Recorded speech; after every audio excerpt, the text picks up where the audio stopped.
Okay, in this presentation, I'm going to, first of all, I will attempt to define the term working memory.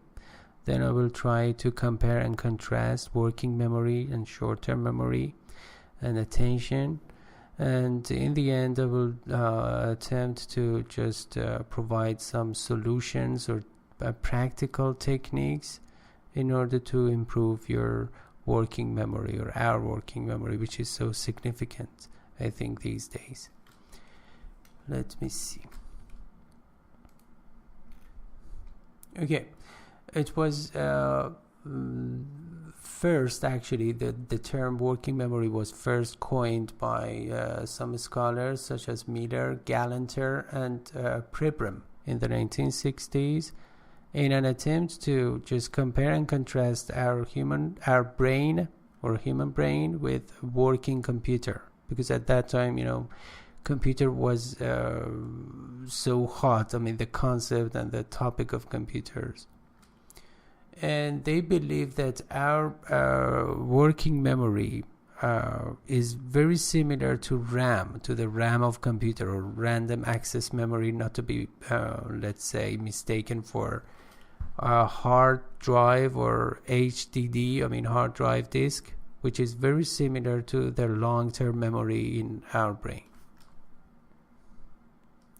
The other point is that our working memory has a limited capacity, and we should acknowledge that. According to neuroscientists and neurologists, that's why we have the term magic number 7, which refers to the normal number, or let's say the accepted number of pieces of data or information a person can hold at the same time and simultaneously and process the information. Because maybe actually if I just draw a line and compare and contrast short-term memory and long-term memory, and also working memory, you would understand what exactly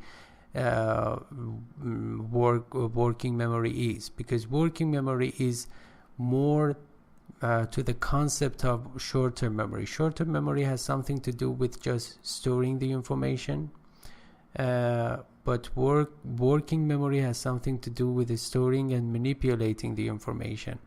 For example, if one of your friends just tells you their telephone number, if you remember that for the first time, your short-term memory is activated. But if you try to, for example, in order to remember that, in order to memorize it more deeply, you try to play with the digits. So your working memory is activated or kicks in. For example, you try to mention the digits from in a reverse position or reverse order. And how is it different from attention, or how is it related to attention, let's say? Fortunately, with the help of our advancements in technology, particularly PET scan and fMRIs, or functional magnetic resonance imaging systems, neuroscientists and neurologists have been able to pinpoint the role of, let's say, PFC, or prefrontal cortex, in our brain, and also parietal lobe, two basic locations in our brain that are let's say in charge of, or that form our working memory, to be more specific. So prefrontal cortex and parietal lobe. Prefrontal cortex in our brain actually tries to narrow down or filter out the intake or stream of information. So this is called selective attention. And selective attention means that, for example, when you're reading a passage and at the same time there are some external noises, you should not just be distracted. If you happen to have a working memory, let's say, or functional working memory, of course it is just one aspect of that. It's not just limited to this selective attention. So prefrontal cortex is in charge of selective attention. But it's not just limited to that, because when you narrow down the stream of information, you need to just manipulate and process the information.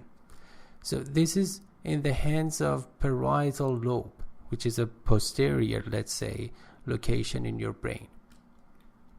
So okay, and if you think that, for example, your working memory is not good, supposedly, there is the good news is that you can improve it. You can just augment the level of your working memory.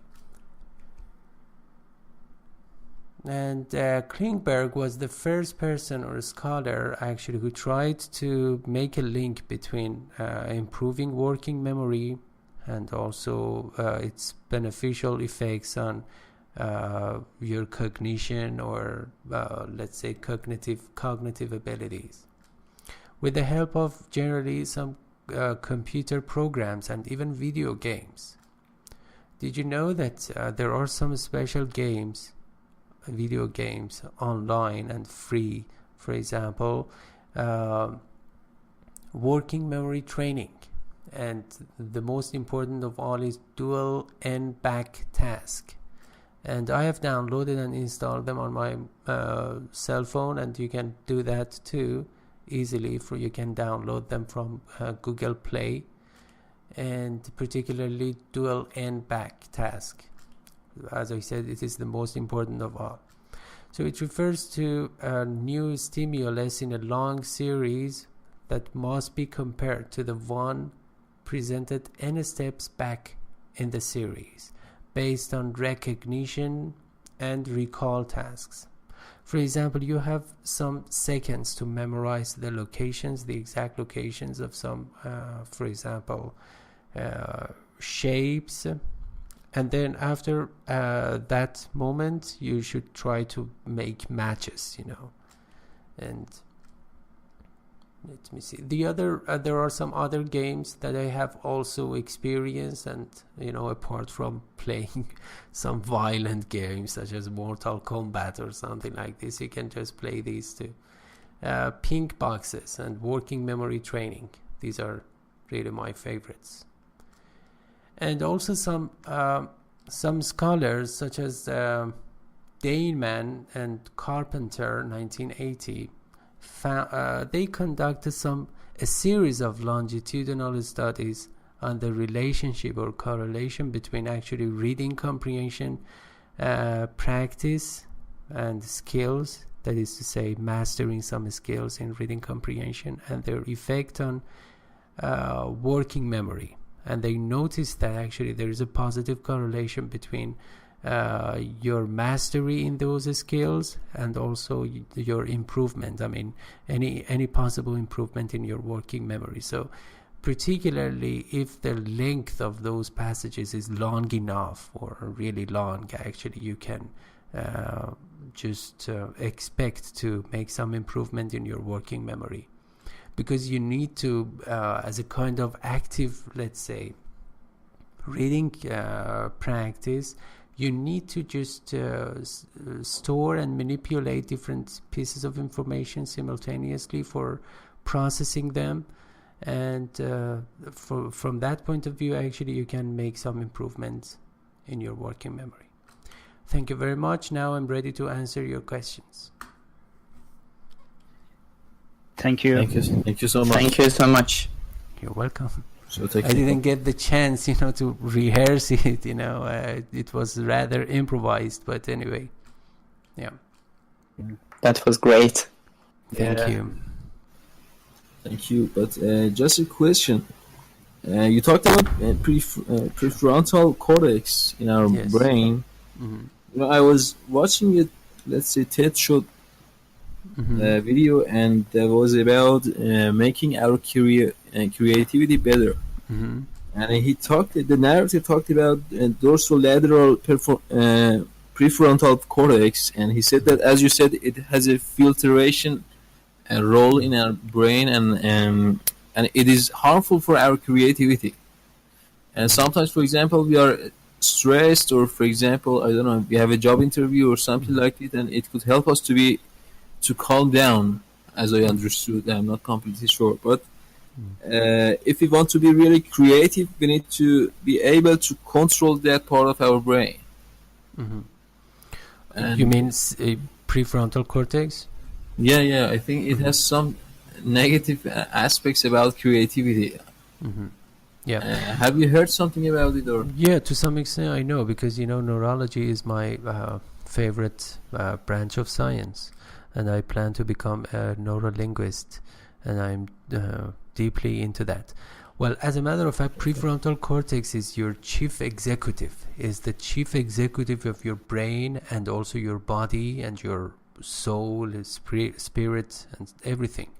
So it gives commands to you and to your body, but it is not in charge of creativity, because creativity specifically actually is handled with the help of your right hemisphere, and also non-linear processing of information, and that's why I said actually the right hemisphere of your brain.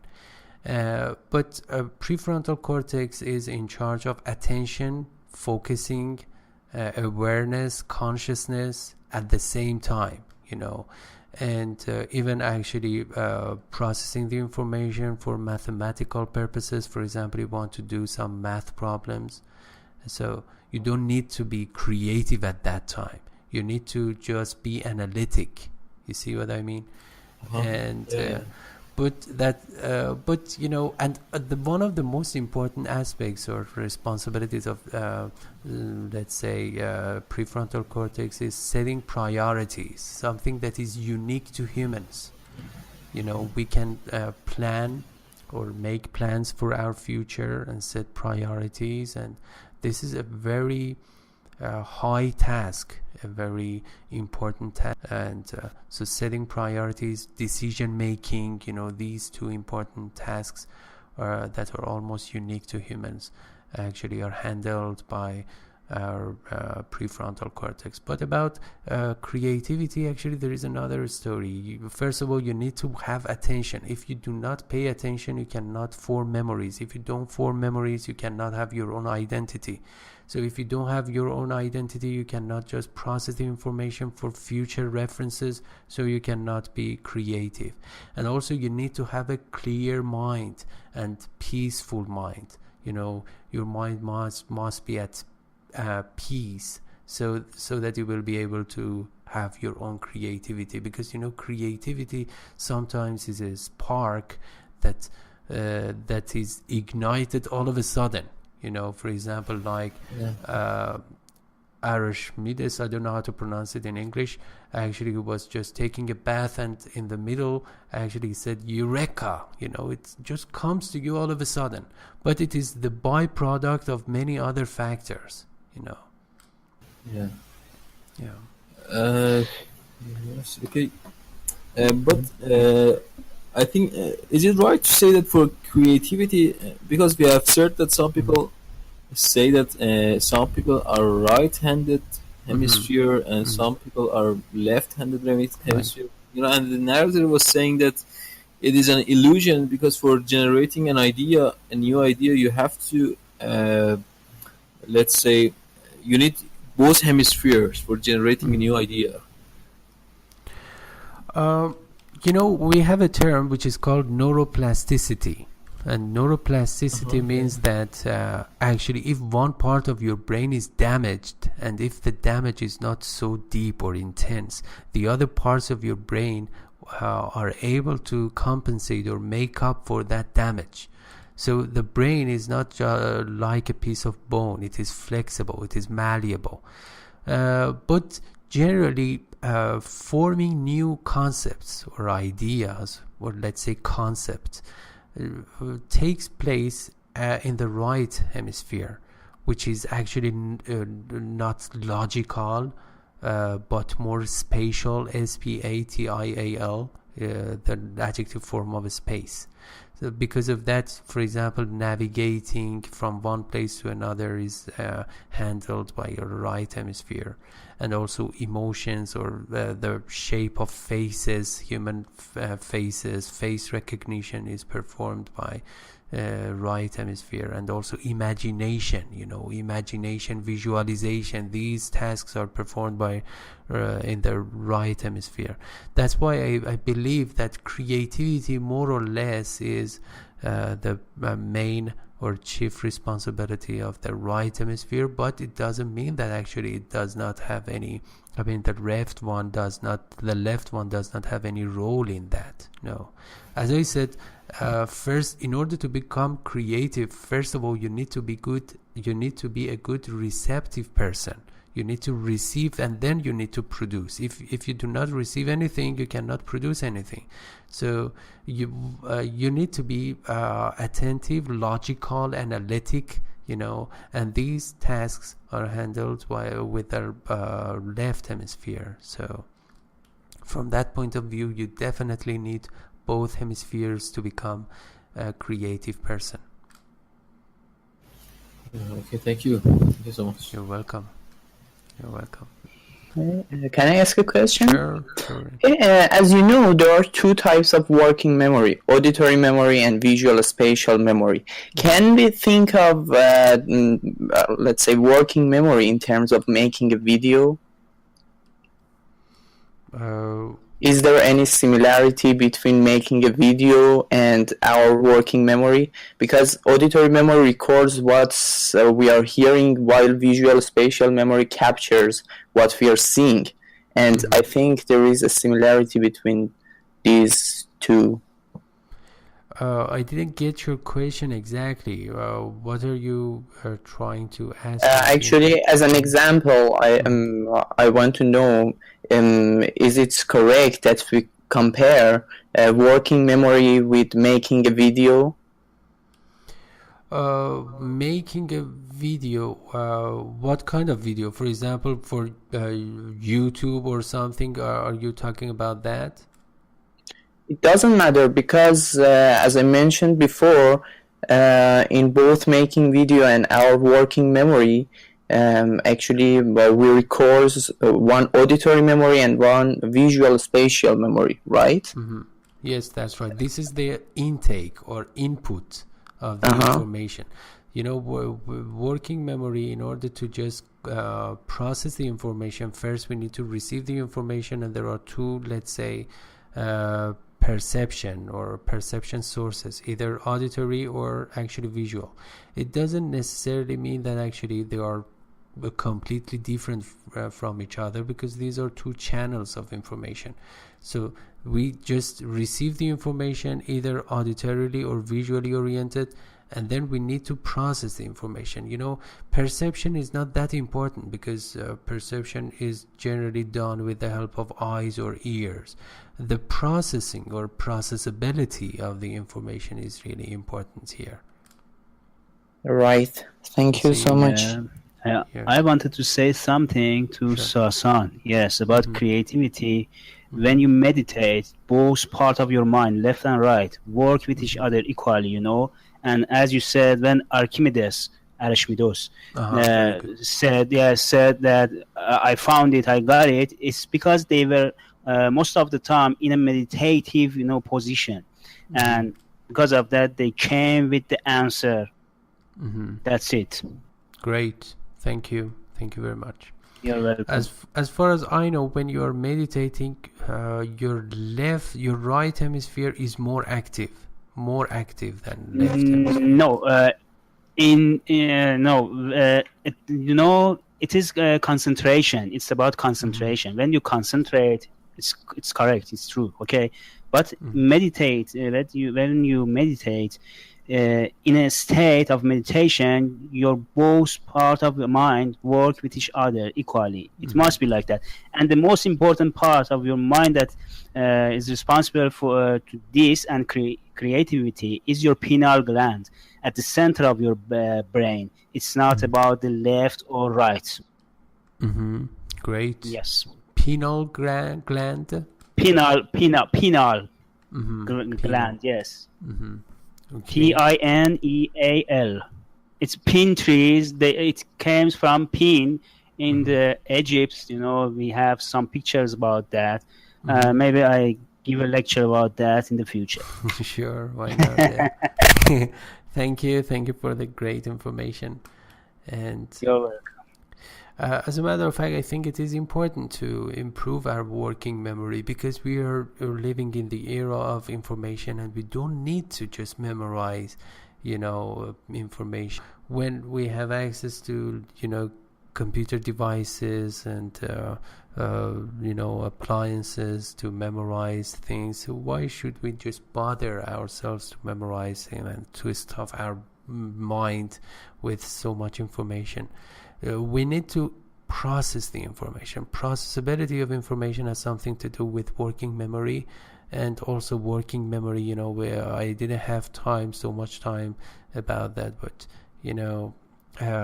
it's so important to just improve those parts, or even densify those parts of our brain to just